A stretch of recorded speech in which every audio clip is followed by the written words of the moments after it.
اعوذ باللہ من الشیطان الرجیم بسم اللہ الرحمن الرحیم رب اشرح لی صدری ویسر لی امری واحلل عقدۃ من لسانی یفقہوا قولی۔ آج کا جو ہمارا موضوع ہے وہ ہے رمضان المبارک کی فضیلت۔ حضرت ابن عباس رضی اللہ تعالی عنہ حضور صلی اللہ علیہ وآلہ وسلم سے روایت کرتے ہیں کہ آپ صلی اللہ علیہ وآلہ وسلم نے ارشاد فرمایا کہ جنت کو شروع سال سے آخر سال تک رمضان المبارک کی خاطر اللہ پاک سنوارتے ہیں، آراستہ کرتے ہیں اور خوشبوؤں کی دھونیں دی جاتی ہے۔ بس جب رمضان کی پہلی رات ہوتی ہے تو عرش کے نیچے سے ایک ہوا چلتی ہے جس کا نام مشیرہ ہے، جس کے جھونکوں کی وجہ سے جنت کے درختوں کے پتے اور کواڑوں کے حلقے بجنے لگتے ہیں، جس سے ایسی سریلی اور دلکش آواز نکلتی ہے کہ سننے والوں نے اس سے پہلے کبھی ایسی اچھی آواز نہیں سنی ہوگی۔ بس خوبصورت آنکھوں والی حوریں اپنے مکانوں سے نکل کر جنت کے بالا خانوں میں کھڑی ہو کر آواز دیتی ہیں کہ کوئی ہے اللہ تعالیٰ کی بارگاہ میں ہم سے منگنی کرنے والا، تاکہ اللہ تعالیٰ اس کو ہم سے جوڑ دے۔ پھر وہی حوریں جنت کے دروغہ سے پوچھتی ہیں کہ یہ کیسی رات ہے؟ وہ لبیک کہہ کر جواب دیتے ہیں، اے خوبصورت اور خوبصیرت عورتوں، یہ رمضان المبارک کی پہلی رات ہے۔ اور حق تعالیٰ رضی اللہ رضوان فرماتے ہیں کہ جنت کے دروازے محمد صلی اللہ علیہ وآلہ وسلم کی امت کے روزہ داروں کے لیے کھول دیں، اور جہنم کے دروغہ مالک سے فرماتے ہیں کہ محمد صلی اللہ علیہ وآلہ وسلم کی امت کے روزہ داروں پر جہنم کے دروازے بند کر دیں۔ اور حضرت جبرائیل علیہ السلام کو حکم ہوتا ہے کہ زمین پر جاؤ اور سرکش شیاطین کو قید کرو اور ان کے گلے میں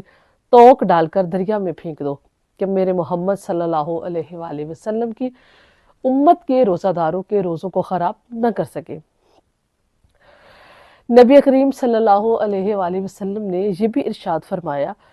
کہ اللہ رب العزت رمضان کی ہر رات میں 3 دفعہ یہ اعلان کرواتے ہیں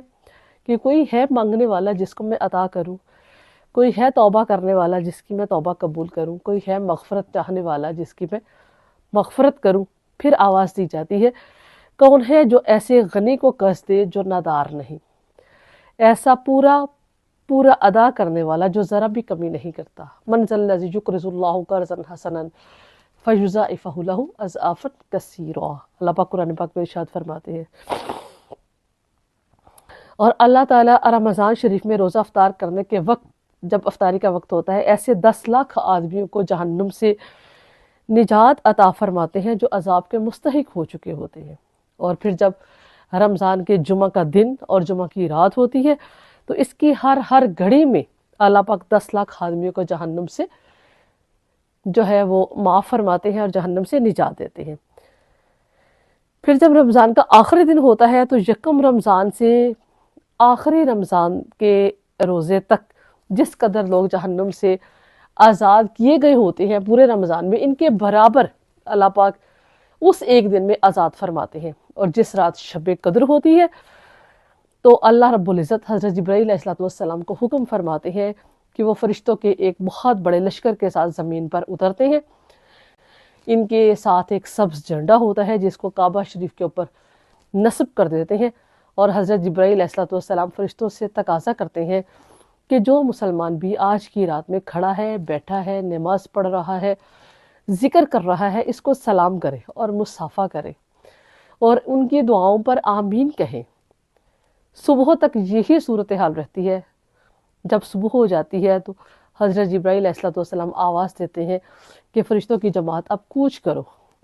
اور چلو۔ فرشتے حضرت جبرائیل سے پوچھتے ہیں کہ اللہ تعالیٰ نے محمد صلی اللہ علیہ وآلہ وسلم کی امت کے مومنوں کی حاجتوں اور ضرورتوں کا کیا معاملہ فرمایا؟ وہ کہتے ہیں کہ اللہ پاک نے ان پر توجہ فرمائی اور 4 لوگوں کے علاوہ سب کو اللہ پاک نے معاف کر دیا۔ صحابہ نے پوچھا، یا رسول اللہ صلی اللہ علیہ وآلہ وسلم وہ 4 لوگ کون ہیں؟ ارشاد ہوا، ایک وہ شخص جو عادی ہے شراب پینے کا، دوسرا وہ شخص جو والدین کا نافرمان ہے، تیسرا وہ شخص جو قطع رحمی کرتا ہے اور ناتا توڑتا ہے، چوتھا وہ شخص جو کینہ رکھتا ہے اور آپس میں قطع تعلق کرنے والا ہو، اور اپنے مسلمان بھائی سے 3 دن سے زائد کلام بند رکھے۔ پھر جب عید الفطر کی رات ہوتی ہے تو اس کا نام آسمان پر لیلۃ الجائزہ کے نام سے ہے۔ جب عید کی صبح ہوتی ہے تو اللہ پاک فرشتوں کو تمام شہروں میں بھیجتے ہیں اور زمین پر اتر کر تمام گلیوں اور راستوں میں کھڑے ہو جاتے ہیں، اور ایسی آواز جس کو جنات اور انسانوں کے علاوہ ہر مخلوق سنتی ہے پکارتے ہیں کہ اے محمد صلی اللہ علیہ وآلہ وسلم کی امت، اس رب کریم کی بارگاہ کی طرف چلو جو بہت زیادہ عطا کرنے والا ہے اور بڑے قصوروں کو معاف کرنے والا ہے۔ پھر جب لوگ عیدگاہ سے نکلتے ہیں تو اللہ پاک فرشتوں سے دریافت کرتے ہیں کہ کیا بدلہ ہے اس مزدور کا جو اپنی مزدوری پوری کر چکا ہو۔ وہ عرض کرتے ہیں کہ اے ہمارے معبود اور مالک، اس کا بدلہ یہی ہے کہ اس کی مزدوری پوری دے دی جائے۔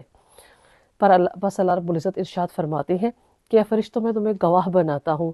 کہ میں نے ان کو رمضان کے روزوں اور تراویح کے بدلے میں اپنی رضا اور مغفرت عطا فرما دی۔ اور اپنے بندوں سے خطاب فرما کر ارشاد ہوتا ہے کہ اے میرے بندوں، مجھ سے مانگو، میری عزت کی قسم، میرے جلال کی قسم، آج کے دن تم مجھ سے اپنے دین اور دنیا کے لیے جو بھی مانگو گے میں تمہیں دوں گا۔ یہ رمضان المبارک کے کچھ فضائل ہیں، فضیلتیں ہیں جو میں نے نبی پاک صلی اللہ علیہ وآلہ وسلم کے حدیث پاک سے جو ہیں وہ آپ کے لیے جو ہے وہ پیش کی ہیں۔ اللہ رب العزت ہم سب کو رمضان المبارک میں زیادہ سے زیادہ جو ہے وہ اللہ پاک سے اپنے مغفرت مانگنے کی، اپنے لیے رزق مانگنے کی، رزق حلال کی اور عافیت کی دعائیں مانگنے کی توفیق عطا فرمائے۔ اس رمضان کی برکات سے ہم سب کو جو ہے اللہ پاک نوازے، ہم سب کے گھروں میں اپنے رحمتوں کا سایہ کرے،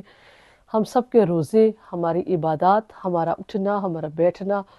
ہمارا ذکر سب اپنی بارگاہ میں اللہ پاک قبول و منظور فرمائے۔ انشاءاللہ کل سے روزہ ہے تو اس کے لیے تیاری کر لیں، ابھی سے جو ہے وہ اپنے جسم کو عادی کر لیں کہ ہم راتوں کو جاگ سکیں، زیادہ نہ صحیح تو کم از کم تہجد، خواتین چونکہ سحری بنانے کے لیے اٹھتی ہیں تو تہجد کی نماز یہ والا مہینہ جو ہے وہ معمول بنا لیں، زیادہ نہ صحیح 4 نفل پڑھ لیں، 2 پڑھ لیں، جتنے بھی آپ سے بن پڑے۔ تو تہجد کے ٹائم میں دعا مانگے اپنے لیے، بچوں کے لیے، بہن بھائیوں کے لیے، اپنے عزیز و اقارب کے لیے، اور نبی پاک صلی اللہ علیہ وآلہ وسلم کی پوری امت کے لیے دعا مانگے کہ اللہ پاک ہمارے نبی کی ساری امت کو معاف فرما دے، ہم سب کی بخشش کر دے اور ہمیں اچھے طریقے سے، احسن طریقے سے اپنی زندگیوں کو گزارنے کی توفیق عطا فرمائے۔ وما علینا الا البلاغ۔